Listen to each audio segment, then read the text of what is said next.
A minister who had performed many marriages had this winning formula that he used to share with brides who were nervous about walking down the aisle with so many pairs of eyes looking at them. When you begin the walk, he said, just remember this 3-point formula. First, look straight down the aisle. Second, when you get about halfway down the aisle, look up to the altar. And when you get near the front of the church, look straight to your groom. So, first aisle, then altar, then him. And this will help relieve any of your nervousness, he used to say. And the formula worked for many brides, but he's never forgotten the day one bride came down the aisle using that formula. And as she got close to the front, he could hear her rhythmically whispering something. And so could the congregants. Indeed, even the surprised groom heard her saying, "I'll alter him. I'll alter him."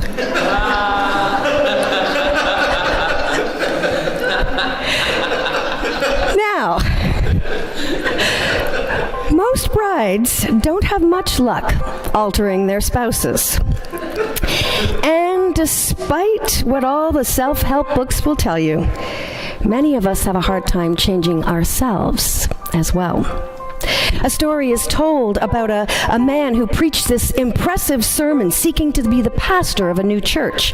And everyone loved it, and they voted for him to become their new pastor. And then they were a bit surprised, however, when he preached the same sermon on his first Sunday there. And even more surprised when he preached it again the next week. And after he preached the same sermon for the third week in a row, the church leaders got together to find him and ask him what was going on. And the pastor assured them, "I know what I'm doing. When you start living out the sermon, I'll move on to the next one." The congregation sitting in the synagogue that day in Capernaum, they heard Jesus offer this new teaching. And Mark doesn't give us the words of Jesus' sermon that day. He tells us what Jesus did. A man was suffering from demons, and Jesus exorcised them. And this miracle of Capernaum was the first one in Mark, and there would be 18 miracles in the book of Mark, and 13 of them related to people being healed. Using actions rather than words, Mark tells us that Jesus has come to teach us that about a God who is steadfast against all forces that would rob people of joy, of meaning, of purpose. Jesus has come so that we might experience healing. But it seems that even though Jesus preached that same sermon at least 13 times, we still struggle to learn that lesson, that God is here for our healing. And for some of us, it's because we get hung up on the word demons. Roger Ray, who was 19 when he went to seminary, was struggling with the biblical texts around demons, and he decided he would write a letter to a missionary who worked in the most remote parts of Papua New Guinea, because he didn't see any demons in his hometown of Memphis, Tennessee.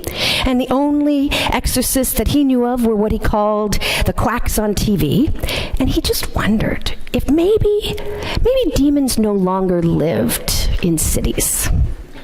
So in his letter, he asked the missionary to validate the biblical stories about demons by sharing any demonic examples from the mission field. And Roger waited expectantly for what would surely be a letter full of hair-raising stories. And when the response finally came, it was a big disappointment. "Yes," the missionary said, "we have demons here." But the letter failed to go into any further detail. Instead, the missionary expressed surprise. "Do you not see demons in Memphis? Do you not see the demons at work in pornography, in prostitution, in racial hatred, in poverty?" And of course, poverty racism, violence against women were all a part of everyday life in the city where Roger lived, scourges upon society that seemed as old as time and intractable. Roger had failed to see the demonic in the everyday. And whether you think that demons are evil entities with the power to talk back to Jesus Christ, or they are more subtle forces at work in every single one of our lives, that actually isn't the point of Jesus' sermon. Healing is. And this is where I often get hung up. Healing. What does healing look like? Why does it feel like God responds to some prayers but not others? And when I get stuck in this loop, I turn to the words of Reverend William Coffin Sloan, who preached a most painful, honest, inspired sermon just weeks after his son Alex had plummeted into the Boston harbor driving too fast on a dark and rainy night and died. And in the days after Alex's death, a kindly, middle-aged woman carrying about 18 quiches came to William's house to offer sympathy. And as she made her way to the kitchen, William heard her say, muttering under her breath, "I just don't understand the will of God." And the words pierced his grief, and he leapt up in hot pursuit. "I'll say you don't, lady," he yelled. And later, in his sermon to the church, he said this: "For some reason, nothing so infuriates me as the incapacity of seemingly intelligent people to get it through their heads that God does not go around this world with his fingers on triggers, his fists around knives, his hands on steering wheels. God is dead set against any unnatural deaths. And Christ spent an inordinate amount of time delivering people from their paralysis, insanity, leprosy, muteness. Which is not to say that there are no natural caused deaths. But William went on to say, violent deaths, such as the one Alex died of, to understand those is a piece of cake. As his younger brother put it simply, standing at the head of the casket that day at that Boston funeral, "You blew it, buddy. You blew it." The one thing, he says, that should never be said when someone dies is, "It's the will of God." Never do we know enough to say that. My own consolation lies in knowing that it was not the will of God that Alex die, that when the waves closed over that sinking car, God's heart was the first of all of our hearts to break. And William goes on to speak of a God that gives us minimum protection and maximum support. Some think that healing will put an end to all the pain, but that isn't what Jesus taught. In fact, Jesus explicitly said there is a cross for each one of us to bear. Healing, as Jesus taught it, isn't about erasing the past or hiding from the pain of the world.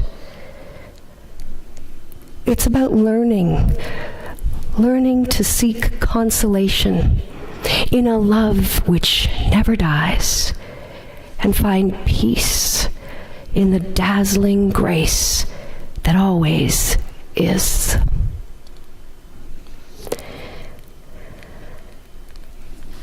I've been learning a lot from my children. Sometimes my heart wants to break when they tell me of the evil and the suffering that their short little lives have known. But they are also teaching me how to heal. I'm learning at their feet, like Mary and Martha did with Jesus. When our children first arrived 6 months ago, we instituted a bedtime ritual that included us whispering the words to them, "You're safe, you're warm, you're loved." And at first they resisted. Oh, they resisted. As we uttered that phrase, they would insert the word "not." You're not safe. You're not warm. You're not loved. And it took a while before they began to listen, to take in the words without interrupting. And then one night, after all the teeth had been brushed and the stories had been read and the lights had been turned out, from one of the kids' rooms, we heard someone whispering, "I'm safe, I'm warm, I'm loved." Just as God's heart was the first heart to break for our children, I know God's heart was the first to leap for joy that night. God is steadfast, steadfast against all that robs us from joy, meaning, purpose, and hope. God is even now doing battle against the forces that keep you down, that keep me from abundant living. Sometimes demons are exorcised in the most public of ways. And sometimes healing takes a more subtle route, like using ancient stories about suffering messiahs, bumbling words of modern-day preachers, gentle touches of family and friends, acts of compassion and justice from total strangers. Healing is possible, not because we will it, but because God does. Amen.